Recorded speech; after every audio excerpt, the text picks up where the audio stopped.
नमस्कार दोस्तों। हमारे पूर्वजों ने बड़ी मेहनत करके, बड़ा त्याग बलिदान देकर इस देश की एक छवि बनाई थी, एक सम्मानजनक स्थान दिलाया था। उन्होंने देश के लिए जिस तरीके से किया था, उससे आप समझ सकते हैं कि इस देश की पूरी दुनिया में सचमुच डंका बजता था। आज भी जब हमारे प्रधानमंत्री नरेंद्र मोदी दुनिया के किसी देश में जाते हैं, तो लोग कहते हैं कि हम आपका इसलिए सम्मान करते हैं क्योंकि आप गांधी नेहरू के इंडिया से आए। लेकिन नरेंद्र मोदी क्या कर रहे हैं? उन्हें इंडिया शब्द से नफरत, उनके संगठन को नफरत, इसलिए लगातार इंडिया शब्द को मिटाना और उसकी जगह पर कोई और, ठीक है, नाम आपको क्या रखना है आपका फैसला, लेकिन कम से कम देश का धन तो मत बर्बाद कीजिए, क्योंकि वो आपकी बपौती नहीं है, वो इस देश के नागरिकों की गाढ़ी कमाई है। बहरहाल उस विचारधारा के लोगों के पास में कुछ करने के लिए नहीं है, तो इस देश की संपत्तियां बर्बाद करते हैं और सब कुछ करते हैं। लेकिन चलिए कोई बात नहीं, इस पर भी हम संतोष करते हैं। तब तब आप क्या करते हैं? आप भारत को पेंडुलम बना देते हैं पूरी दुनिया में कि नरेंद्र मोदी आखिर हैं क्या? पुरुष हैं, स्त्री हैं, समलैंगिक हैं, क्या है? यह एक सवाल खड़ा हो जाता है। यह किस तरह से? या ट्रांसजेंडर है, उभयलिंगी जिसे कहते हैं, तो समझ में नहीं आता वो क्या है। मैं किसी और कारण से नहीं कह रहा हूं, मैं इसलिए कह रहा हूं कि कभी वो कहते हैं इजराइल के साथ हम खड़े हों और उसके डंके बजाने लगते हैं, फिर अचानक एकदम से कहते हैं नहीं हम फिलिस्तीन के साथ हैं और उस पे बोलने लगते हैं, वहां पर करोड़ों रुपए की मदद भेज देते हैं और उसके बाद में फिर इसी तरह पलटते हैं। तो सब कोई स्टैंड है क्या? क्योंकि स्टैंड तो दिख नहीं रहा।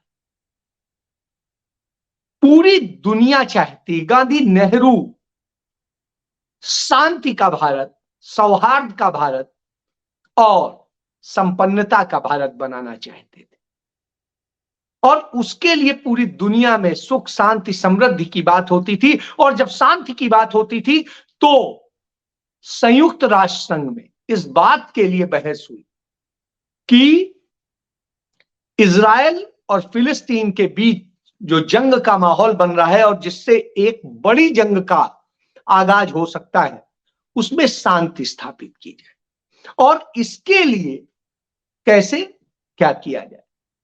तो नरेंद्र मोदी क्या कहते हैं? भाग खड़े होते हैं वहां से, यानी अनुपस्थित हो जाते हैं। ये आपकी बेइज्जती नहीं है, हमारे देश की बेइज्जती है। चाहे आप इंडिया कह लो, भारत कह लो, हिंदुस्तान कह लो, कुछ कह लो, उसकी बेइज्जती। और अंततः वह लोग जो कह रहे थे कि शांति स्थापित होनी चाहिए, उनकी जीत होती, आप भाग लेते। कुल जमा 1 दर्जन देश ही सिर्फ कहते हैं कि नहीं, हां ये लड़ाई होनी चाहिए, शेष सभी कहते हैं शांति होनी चाहिए। आखिर आपने इतना अपना मानसिक संतुलन क्यों खो दिया है? सवाल यहां शायद इसलिए क्योंकि अब आपको हार का डर दिखाई देने लगा है। अब आपके मन मस्तिष्क में डर समा गया है, और डर इसलिए समा गया है कि कल ये गोदी मीडिया के चैनल मध्य प्रदेश का सर्वे किया और उस ओपिनियन पोल के मुताबिक कांग्रेस पार्टी करीब 145 सीटें पा रही है, 145 सीटें। और आपकी स्थिति क्या है? आप सिमट जा रहे हैं 80-90 के आसपास। यह वजह है कि राजस्थान में आपने ईडी से लेके सब इस्तेमाल कर लिया, लेकिन वही उल्टा पड़ने लगा और कांग्रेस डंके की चोट पर आपको सवाल जवाब कर रही। इसके बाद आइए आप ये छत्तीसगढ़ में बात करें। एक अनोखा उदाहरण प्रस्तुत किया राहुल गांधी। कहा कि केजी से लेकर पीजी तक यानी पोस्ट ग्रेजुएट तक, चाहे इंजीनियरिंग पढ़िए, चाहे डॉक्टरी पढ़िए, चाहे डिप्लोमा कीजिए, कुछ भी कीजिए, 100% फ्री होगा। 100% बच्चों की पढ़ाई मुफ्त होगी और अंग्रेजी माध्यम के स्कूलों को अधिक से अधिक स्थापित किया जाएगा, जिससे आदिवासी, गरीब, दलित, पिछड़ों के बच्चे एक ऊंचाइयों पर पहुंच सके। यह मॉडल होता है। तो आज मैं इसकी बात क्यों कर रहा हूं? हमारे नौसेना के 8 पूर्व अफसर, उन्हें फांसी की सजा सुना दी जाती और उनको फांसी की सजा सुना दी जाती। वहां पर अमेरिका से भी जुड़े हुए कुछ लोग पकड़े गए थे, उनको वहां पर मुक्त कर दिया जाता है। अमेरिका आंख दिखाता है और भारत वहां गलबहियां डालता है। हमारे प्रधानमंत्री नरेंद्र मोदी वहां जाते हैं, वहां के प्रधानमंत्री राष्ट्रपति जो किंग हैं वो हमारे यहाँ आते हैं और हम उनके उसमें बिछ जाते हैं और सब कुछ करते हैं। और उसके बाद में हालात ये होते हैं कि साहब हम उनके आगे सरेंडर, और वो हमारे लोगों का। और ये कोई आनंद फानंद में नहीं हो गया, चुपचाप नहीं हो गया। 7 दिसंबर 2022 को कांग्रेस पार्टी की ओर से कांग्रेस के सांसद, पूर्व मंत्री मनीष तिवारी ने सवाल पूछा था। तब विदेश मंत्री ने कहा था नहीं, हमें इसको बड़े गंभीरता से वो कर रहे हैं और इसको हम सॉल्व कर लेंगे। उसके बाद क्या हुआ? कुछ नहीं हुआ। और जिन सबको फांसी की सजा सुनाई गई वो हिंदू ही हैं इत्तेफाक से, यह भी जानिए। आप एक घटना का जिक्र कर देता हूं। एक पुरुलिया कांड हुआ था। उन दिनों मैं क्राइम रिपोर्टर हुआ करता था, मैंने उस पर बड़ा लिखा था। पश्चिम बंगाल के एक जिले में असलहे गिराए गए थे, इतने आधुनिक AK-47, और ये उस समय AK-47 बहुत बड़ी चीज होती थी, और वो सब गिराए गए थे। और उसके बाद उन हथियारों से इतने क्राइम हुए हिंदुस्तान में, कुछ कहना नहीं। उसमें कुछ मुल्जिमान पकड़े गए, कुछ अमेरिका से जुड़े हुए थे, एक ब्रिटेन से जुड़ा हुआ था। और अटल बिहारी वाजपेयी की सरकार आई तो उन सारे अमेरिकन अपराधियों को, जिन्हें अदालत ने आजीवन कारावास की सजा दी थी, छोड़ दिया। और उसके बाद में अटल बिहारी वाजपेयी सरकार ने जाते जाते उस ब्रिटिश नागरिक को भी राष्ट्रपति से माफी दिलाकर उसे भी मुक्त करा दिया। यह हालत थी। और आज उन्हीं की सरकार अपने लोगों को नहीं बचा पाती है, इससे ज्यादा और क्या स्थिति होगी। हालात ये होती है। प्रधानमंत्री वोट बैंक के लिए नरेंद्र मोदी राम मंदिर और न जाने किसकी किसकी बात करते हैं, उसकी डेट फिक्स करते हैं, और वो सिर्फ एक पार्टी का राम बना देते हैं। राम सबके कहते हैं, राम सबके थे, लेकिन राम को वो एक पार्टी का बना देते हैं। शायद वो पार्टी के कार्यकर्ता हैं, उस तरह से बना देते हैं। और जब संसद में बारी आती है कि राम सेतु पर बताइए आपका क्या स्टैंड है सरकार का, तो पीएमओ के प्रभारी मंत्री जो सीधे नरेंद्र मोदी को रिपोर्ट करते हैं, जितेंद्र सिंह, वो बताते हैं कि राम सेतु नाम का कोई भी अस्तित्व नहीं मिला है और राम सेतु जैसा कुछ नहीं था। सैटेलाइट पिक्चर्स, वैज्ञानिक जांचों और सबसे ये प्रूव हो गया है।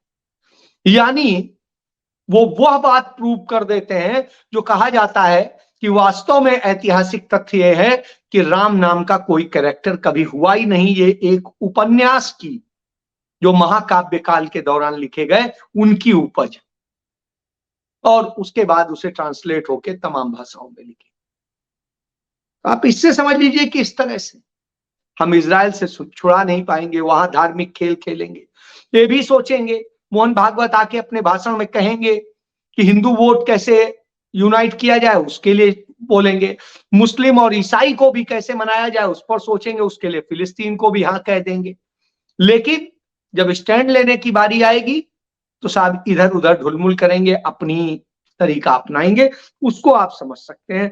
तो जब इस तरह की स्थिति है, लेकिन साहब जब हम यह बात करते हैं तो नरेंद्र मोदी की आखिर नीति क्या है, इसी पर नहीं समझ में। क्या वो देश बचाना चाहते हैं, देश को मजबूत करना चाहते हैं? चलिए यही आपका मान लेते हैं। यदि ये करना चाहते हैं, बगल में चीन हमारी जमीनों पे कब्जा कर रहा है, उन पर पोर्ट बना रहा है, एयरपोर्ट बना रहा है, हेलीपैड बना रहा है, गांव बसा रहा है, सब कुछ कर रहा है, हमारे सैनिकों को मार देता है, सब कुछ कर देता है। प्रधानमंत्री क्या कहते हैं? ना कोई घुसा है, ना कोई घुस आया है, और ना कुछ है। और उन्हीं का जो दोस्त जिसके आगे पीछे वो बाइडेन के घूम रहे हैं, वो बाइडेन की यूएस की आर्मी अपनी रिपोर्ट में कहती है कि भारत की सीमाओं पर किस तरीके से चीन ने कब्जा कर लिया है, किस तरीके से उसने वहां अपने सैनिक बढ़ा दिए हैं, किस तरीके से वो क्या क्या कर रहा है, सारी बातें रिपोर्ट में कह देते हैं, जो बातें लंबे समय से राहुल गांधी सचेत करते आ रहे हैं और भाजपाई और उनके लोग मजाक उड़ा रहे हैं। तो उस स्थिति में वो सब सही हो जाता है। अब चुप्पी, आवाज नहीं निकलती है। मोहन भागवत भाषण देते हैं लेकिन चीन का नाम लेने में उनकी हालत बिगड़ती है। मतलब इस संगठन के लोग क्यों इतना डरते हैं चीन से? चीन से रिश्ता क्या है, क्या खेल? आज तक नहीं पता। उत्तराखंड में अभी लेटेस्ट खबर है, उत्तराखंड में एक नदी के उसमें चीन की साजिश के कारण क्या हुआ कि एक बड़ा पत्थर अवरोध आकर के गिर गया और उस नदी पे रोक लग गई और उसके मुहाने पर, और उसके कारण वहां बड़ी झील बनती जा रही है। और वो झील यदि बन गई तो तबाही आ जाएगी उत्तराखंड। साहब कुछ नहीं है, कोई आवाज नहीं, कोई बात नहीं है। तो इस तरह की स्थिति हो तो बड़ी बड़ी डींगे अमेरिका और सबके आगे वो करेंगे। और चीन का जब राष्ट्रपति सामने आ जाएगा तो खाना छोड़ के उठेंगे और हाथ जोड़ के उसके आगे खड़े हो जाएंगे। लगता है जैसे हाँ मालिक आ गए तो नौकर खड़ा हो गया। कमोवेश वो स्थिति है। और हालत क्या है, पड़ोस के देशों की स्थिति देख लीजिए। नेपाल आपको आंख दिखाने लगा है। हालत यह है कि मालदीव ने आपको इंडिया आउट कर दिया है। और उसके बाद में पड़ोस में अफगानिस्तान ने बिल्कुल आपको आउट कर दिया है।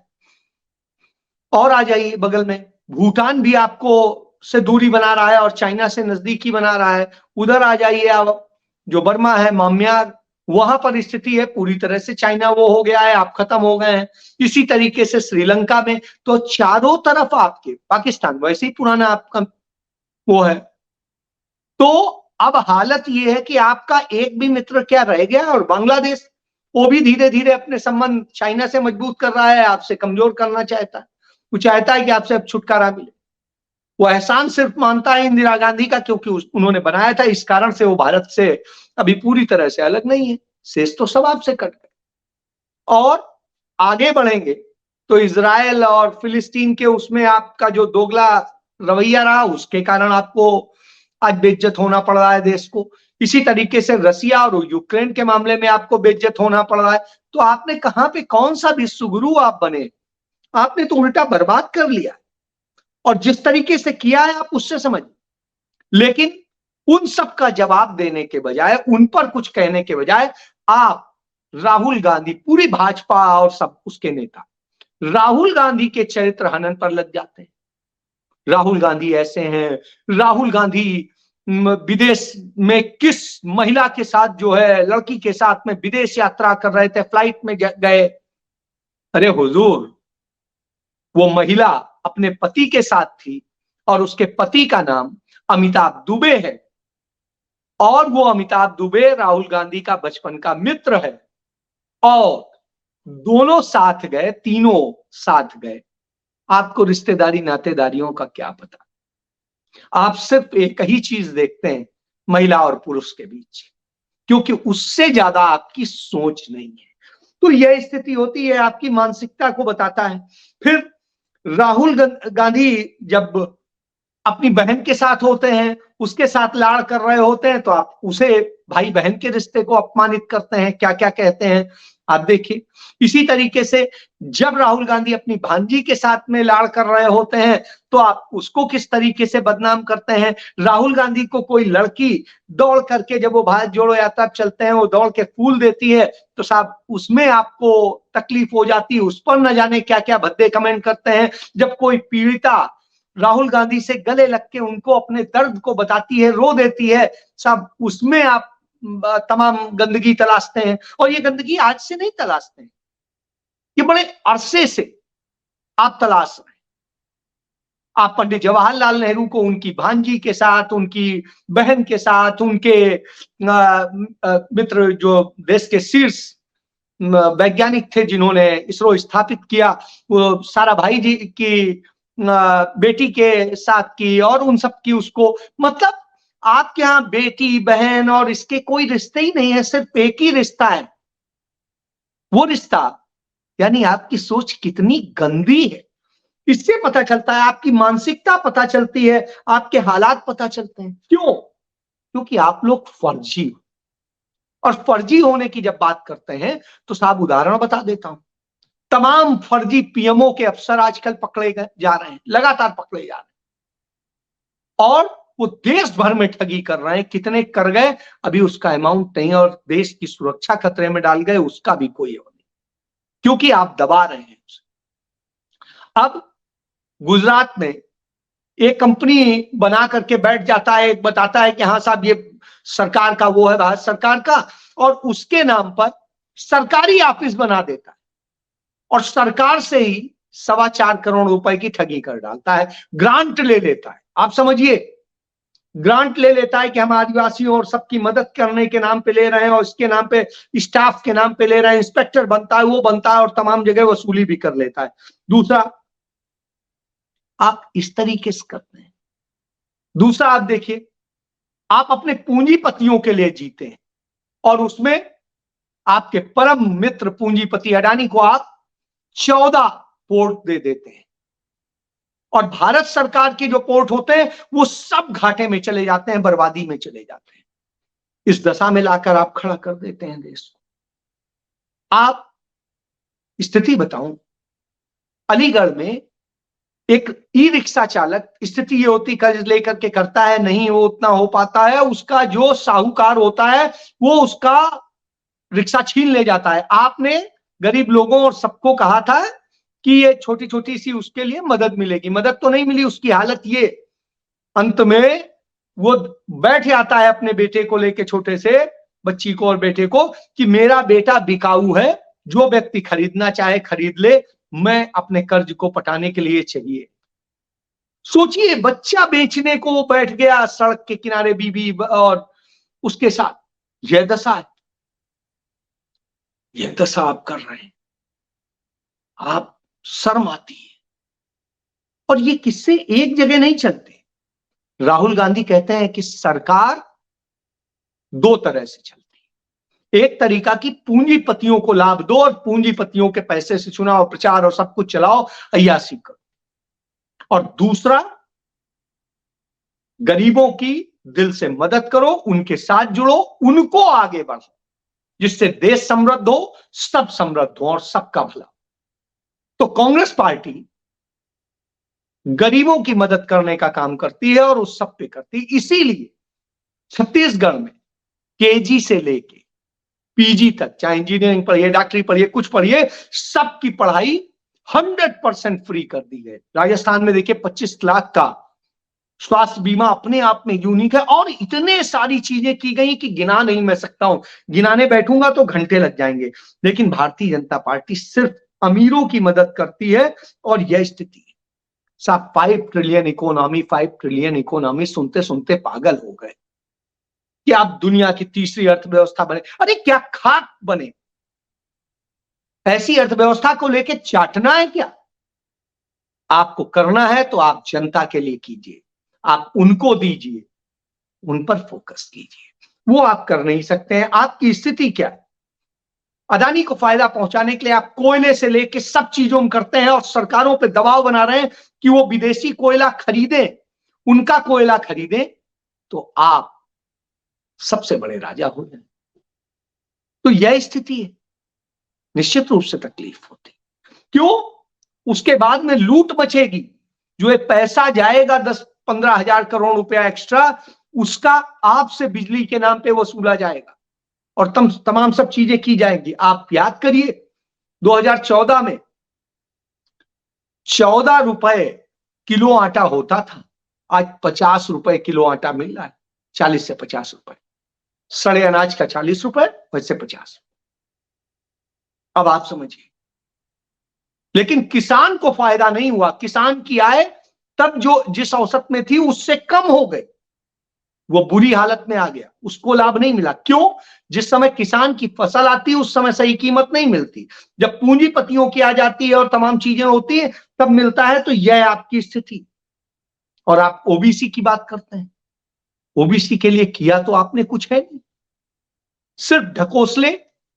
खुद प्रधानमंत्री अपने आप को ओबीसी ओबीसी बना के चिल्लाते हैं, लेकिन करने को कुछ नहीं। एक उदाहरण देता हूं, कांग्रेस पार्टी का जो एनएसयूआई है, नेशनल छात्र संगठन, उनका उसके एक नेता है सत्यम कुशवाहा। वो पिछड़ी जाति के तमाम छात्रों के हक को लेकर के इलाहाबाद यूनिवर्सिटी में लंबे समय से लड़ाई लड़ रहे। उन पर इलाहाबाद यूनिवर्सिटी ने 33 मुकदमे दर्ज करा दिए। वो बेचारे 51 दिन बंद रहे और किसी तरह अभी बेल पे छूटे। वो लड़ रहे हैं ओबीसी के लिए। कोई और पार्टी, कोई और नेता, कहीं पर भी कोई नहीं लड़ रहा है। ये यूपी की बात बता रहा हूं, जहां पर विपक्ष का नेता कहता है कि मैं ओबीसी से हूं, वहां की ये स्थिति। कांग्रेस का एनएसयूआई का नेता सत्यम कुशवाहा लड़ रहा है और उसके बाद वो लड़के छूटता है।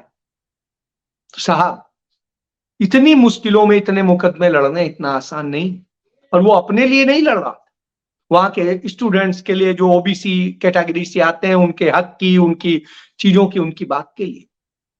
यह स्थिति। लेकिन नरेंद्र मोदी तो कुछ नहीं करेंगे। इसीलिए राहुल गांधी कहते हैं कि ओबीसी आबादी 50% के करीब है और उनको हक मिल रहा है सिर्फ 5%।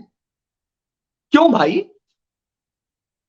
बराबर हक मिलना चाहिए, न ज्यादा तो कम से कम भी नहीं होना चाहिए। तो जिसकी जितनी आबादी उतनी हिस्सेदारी। अब एक औसत तय कर लीजिए, सबको हक मिले, लेकिन यह हक तो मिलना ही चाहिए। इसकी लड़ाई लड़ी जाती है। प्रियंका गांधी ने मध्य प्रदेश में कहा कि 225 महीने की सरकार है भारतीय जनता पार्टी की टोटल, और उसमें 250 घोटाले हो गए, 250 घोटाले। लेकिन एक बार भी ईडी नहीं गई, सीबीआई नहीं गई, कोई नहीं गया, कोई कार्रवाई नहीं होती। तो यह स्थिति है। और आप जान लो, हालत यह है, तुअर की दाल जो सप्लाई हो रही तमाम भाजपा के राज्यों में सरकार द्वारा, गुजरात के कुछ व्यापारी नकली तुअर की दाल बना के बेच रहे हैं, नकली, जो जहर है लोगों के लिए, और वो बांटी जा रही है। वो किस तरीके से 81 करोड़ लोगों को 5 किलो अनाज के नाम पे खपाई जा रही है और क्या क्या खेल हो रहा है, इससे आप समझ सकते हैं। तो इससे ज्यादा और बुरी स्थिति क्या होगी? तो आप ये समझिए, इस देश में गरीब को मार डालो, खत्म कर दो, और अमीरों के साथ खड़े हो। यह नरेंद्र मोदी की नीति। यह नीति है कि वोट बैंक के लिए कुछ भी करो, पैसे के लिए कुछ करो, अपने इन पूंजीपति मित्रों के लिए कभी फिलिस्तीन के साथ खड़े हो जाओ, कभी इजराइल के साथ खड़े हो जाओ, कभी अमेरिका के साथ खड़े हो जाओ, कभी चीन के साथ खड़े हो जाओ, कभी रशिया के साथ खड़े हो जाओ। भारत को कर्ज में झोंक दो। 174 लाख करोड़ का कर्जदार बना दिया। यह तब है जब आपने डबल नोट छाप लिए, और उसके बाद में माफ किसके किए? इन्हीं पूंजीपतियों के 25 लाख करोड़ माफ कर दिए, और उस बेचारे ई रिक्शा वाले को अपना बेटा बेचना पड़ रहा है। शर्म आती है। यदि यह देश आपने बनाया है तो आपको उस देश के प्रधानमंत्री नहीं, उस देश के मुलजिम के तौर पे आपको खड़ा होना चाहिए। जब आप इस देश के सैनिकों का सम्मान नहीं कर सकते, उन्हें अग्निवीर बनाते हैं, और जो जाते हैं जिनसे इजराइल के लिए जासूसी कराने या क्या भी जो भी कुछ है, तो आप उन्हें बचा नहीं पाते, मरने के लिए कर देते। साहब शर्म आती। जय